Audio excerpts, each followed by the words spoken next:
Hello foodie flavour রূপা থেকে আমি রূপা সেনগুপ্ত। আজ বানাবো স্পিনাচ নুডলস। তো এখানে পালং শাক নিয়ে নিয়েছি এক আটি, ভালো ভালো পাতাগুলো বেছে নিচ্ছি, আর কিছু খারাপ পাতা থাকে সেগুলো ফেলে দেবো। এখানে পাতাগুলো ভালো করে বেছে নিয়েছি, এখন ভালো করে ধুয়ে নেব।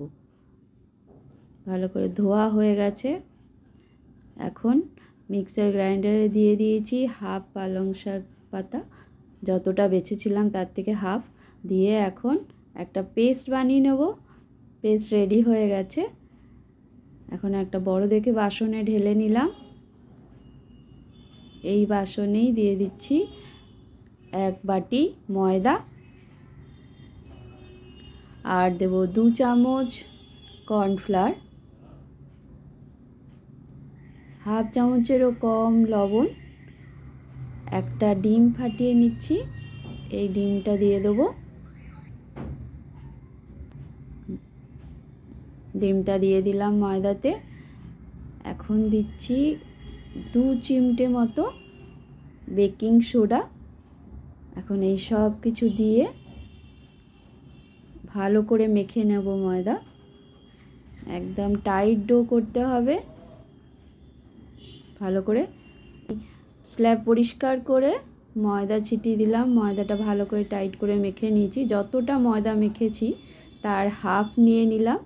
এখন বড় করে পাতলা করে বড় করে বেলে নেব।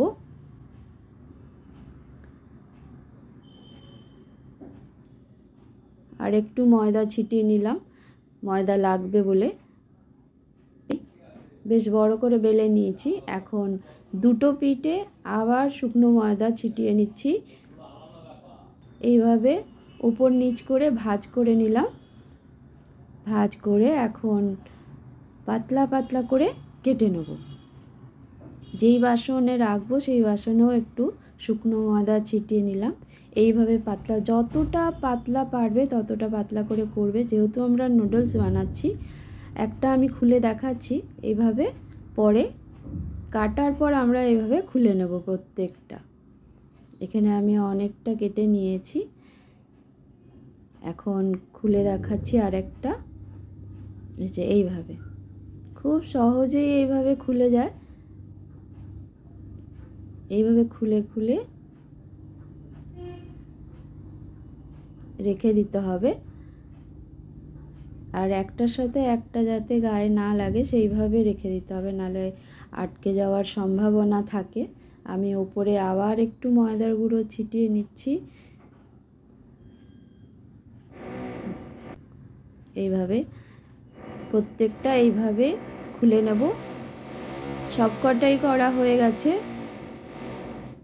ময়দা ছিটিয়ে দিয়েছি যাতে একটার গায়ে আরেকটা লেগে না যায়, সবকটা এইভাবে।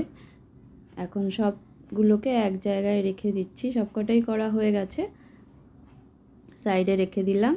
এইদিকে একটা বাসনে আমি হাফ জল বয়েলে বসিয়ে দিয়েছি, জলটা ফুটে গেছে। এখন দিয়ে দেবো 1 চামচ সাদা তেল, হাফ চামচেরও কম লবণ।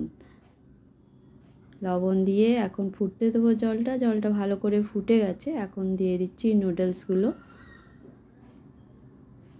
নুডলসগুলো দিয়ে 5 মিনিট ফুটতে দেবো। 5 মিনিট ফোটার পর মুখে দিয়ে একটু দেখতে হবে কি খাওয়ার মতন সেদ্ধ হয়েছে কি না, না হলে বোঝা যায় না। মুখে দিয়ে যদি মনে হয় যে না খাওয়ার মতন হয়েছে, তাহলে নামিয়ে নেবে, নাহলে আরও 2 মিনিট বেশি ফুটিয়ে নেবে।